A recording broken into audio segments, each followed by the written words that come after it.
سبق مولانا حسرت موہانی 12ویں جماعت گلزار اردو۔ حسن موہانی کا خاکہ اپنے الفاظ میں تحریر کیجیے۔ اقتباسات کی تشریحات۔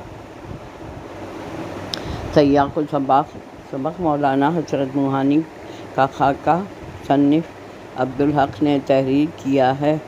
حوالہ: مولوی عبدالحق 1870 میں میرٹھ کے قصبے ہاپڑ میں پیدا ہوئے۔ 1894 میں علی گڑھ سے BA کیا۔ انجمن ترقی اردو کا دفتر قیام پاکستان کے بعد کراچی منتقل کر دیا۔ یہاں اردو کالج کا قیام ان کا کارنامہ ہے۔ ساری زندگی اردو زبان کی ترقی اور ترویج کا کام کیا، جسے 2004 میں یونیورسٹی کا درجہ ملا۔ 1961 کو انتقال ہوا۔ ان کی تصانیف میں چند ہم عصر لغت کبیر شامل ہیں۔ حسرت موہانی کا خاکہ اپنے الفاظ میں تحریر کیجیے۔ مولانا حسرت موہانی شاعر ہونے کے ساتھ دلیر، بے باک، بہادر اور نڈر انسان تھے، جو مسلم لیگ میں شامل ہوئے اور آزادی کی تحریک کے لیے آواز بلند کی۔ وہ ایک پرجوش مقرر تھے، جن کی تقریر میں جرأت، بہادری اور جوش و ولولہ غالب رہتا تھا اور بھارتی پارلیمنٹ میں خاموشی چھا جاتی تھی۔ مولانا حسرت موہانی نے آزادی کی خاطر کئی دکھ اور تکلیفیں جھیلی، لیکن کبھی ان کے عزم میں کمی نہیں آئی۔ کئی بار جیل میں قید و بند کی تکالیف برداشت کی۔ مولانا حسرت موہانی نے زندگی سادگی سے گزاری، بناوٹ اور ظاہرداری سے ہمیشہ دور رہے۔ نیک صفت انسان تھے، ہاتھ میں تھیلا اور بغل میں پوٹلی دبائے ہر کسی سے بے تکلفی سے ملتے تھے۔ نرم دل، ہمدرد اور سنجیدہ طبیعت کے انسان تھے۔ سادہ طبیعت پائی، دوسروں کی مصیبت میں ہر جگہ جا کر لوگوں کے کام کراتے اور ہر جگہ کام کراتے تھے۔ صاف دل کے ساتھ بحث و مباحثہ کرتے اور لمبی گفتگو سے مقابلہ یعنی مناظرہ کرتے۔ اختلاف رائے میں بھی اخلاق سے پیش آتے۔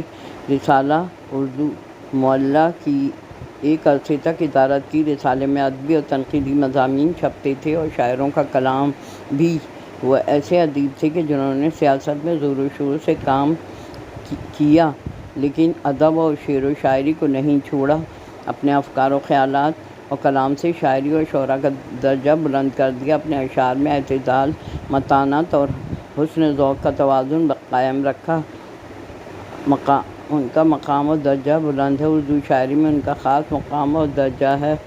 درج ذیل اقتباسات کی تشریح میں سیاق السباق کیجیے۔ اقتباس: بعض ایسے اچھے شعراء کا انتخاب کلام بھی چھپتا رہتا تھا، جن کا کلام کبھی طبع نہیں ہوا تھا یا کبھی طبع ہوا تھا تو اب نایاب تھا۔ سیاق السباق: یہ اقتباس سبق مولانا حسرت موہانی سے لیا گیا ہے اور اس کے مصنف مولوی عبدالحق ہیں۔ تشریح: اس اقتباس میں مولوی عبدالحق نے اپنے خاکے میں مولانا حسرت موہانی کی ادبی کاوشوں، جس میں ان کا رسالہ اردو معلیٰ کی اشاعت ہے، جس میں مختلف مشہور شعراء کا کلام بھی چھپا تھا، جو پہلے کسی اور جگہ شائع نہیں ہوا تھا، اور وہ بہت نایاب اور قیمتی ہے، کیونکہ اگر کہیں چھپا یا شائع ہوا بھی ہے تو اب دستیاب نہیں ہے۔ اس طرح انہوں نے اپنے پاس مشہور شعراء کے کلام کا خزانہ جمع کر کے محفوظ کر لیا۔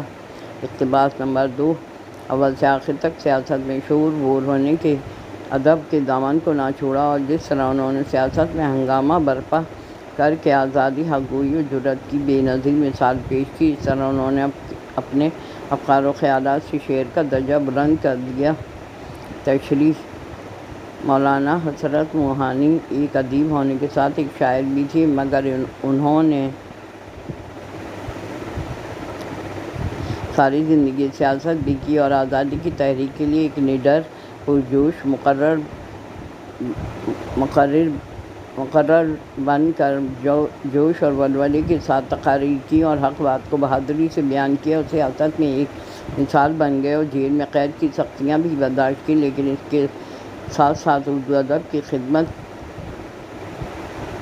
بھی کرتے رہے۔ اپنے اشعار اور اپنے کلام کے حسن، متانت، سنجیدگی اور ذوق سے شاعری اور شعرا کے مقام کو بلند کر دیا اور بابا اردو کہلائے۔